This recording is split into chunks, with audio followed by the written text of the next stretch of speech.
great concern to this country. I want to start about the issue of churches and Sunday. I want to start with the issue of churches and the people worshipping on Sunday.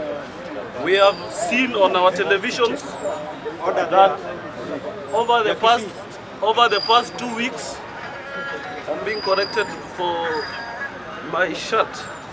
We have seen that in under 2 weeks, some money has been appropriated to churches. Money that is worth 140 million just in 2 weeks. Yesterday when you passed near Thika Road, the country and the government of this republic jeopardized the members of those specific churches in a way that you go to a church, you think there is peace as it is in every Sunday, but you find police barricading everywhere around your church, and you are a sincere Christian and a sincere member attending that church, but what you are facing is not the word of God. You are facing a tear gas canister, and you are facing what you've never faced over the past weeks, just because someone came and left something behind. Do you know that the same church that was there in Eldoret, where he gave whatever he gave the president himself, we are waiting for Sunday, because we know as usual the police will be there. We know as usual people will face what others faced yesterday in Thika Road. We know as usual the church will not be at peace, because we are giving what we cannot give by our means. Mkiangalia ile church ilikuwa Roysambu, if you see the kind of that church, ukiangalia tu structure of that church and the money that was given to that church, does it translate? The church had almost everything, but it is given 20. Why can't we go to slums like Madari? If we mean we are building churches, give them money, but not outrageous amounts of money. Why can't we get to other places and help other people build churches? Imagine 140 million will build 40 classrooms in Baringo, where people are learning outside, and it's now raining. It's now a rainy season. They could have built 40 classrooms at a worth of 3.5 million shillings each. The same 140 million would have helped is Modogashe, Kotulo, and Tarbat Road. It will have helped at least build 7 kilometers at a cost of 20 million shillings per kilometer. But what we are doing, we are giving money to churches. Let us wait next Sunday if it will be the same 20, if it will be 40, or what will it be. Another issue, the issue of ODM and the memorandum of understanding.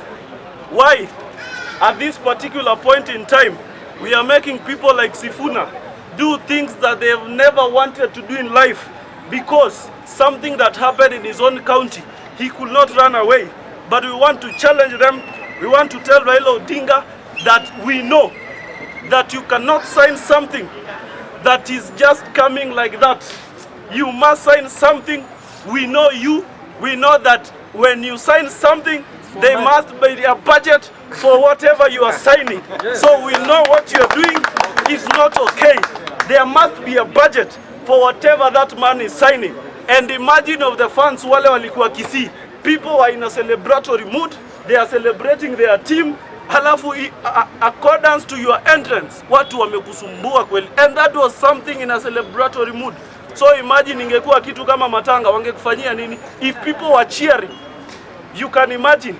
We want to tell you that if you had the same memorandum of understanding at KICC, you would have taken that memorandum of understanding to ile mazishi ya Chebukati. Mbona hawakuenda ile mazishi ya Chebukati? And the wrangles they are having now, they are solving ile elections. If they solved fully, why didn't we see ODM principles there at his burial? And he was the same person overseeing those elections.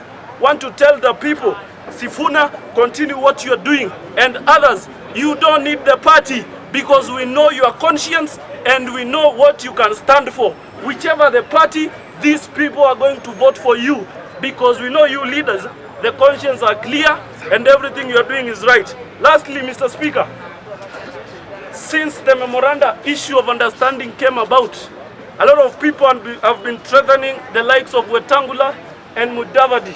And we want to say that nobody in this government is special.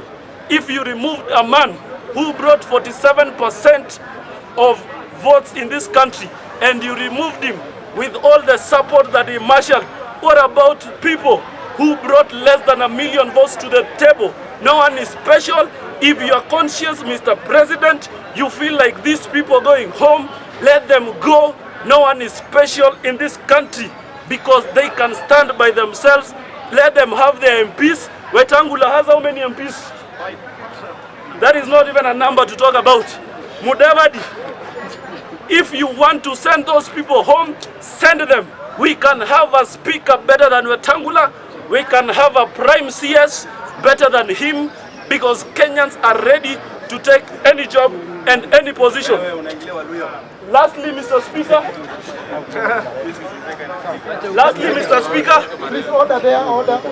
We have the issue of the Abagusi people and the Maa people in Kilgoris. And yesterday, the Interior CS spoke about it.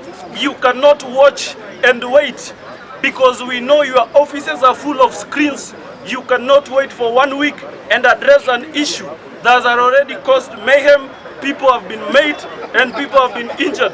If you are serious as a cabinet secretary, you have TV stations in your rooms. That matter would have been addressed earlier. So I want to thank you and tell you that nobody is special in any government. If you want to send anybody, please do so. Kenyans are ready to have proposals of those positions. Thank you. Thank you very much. I think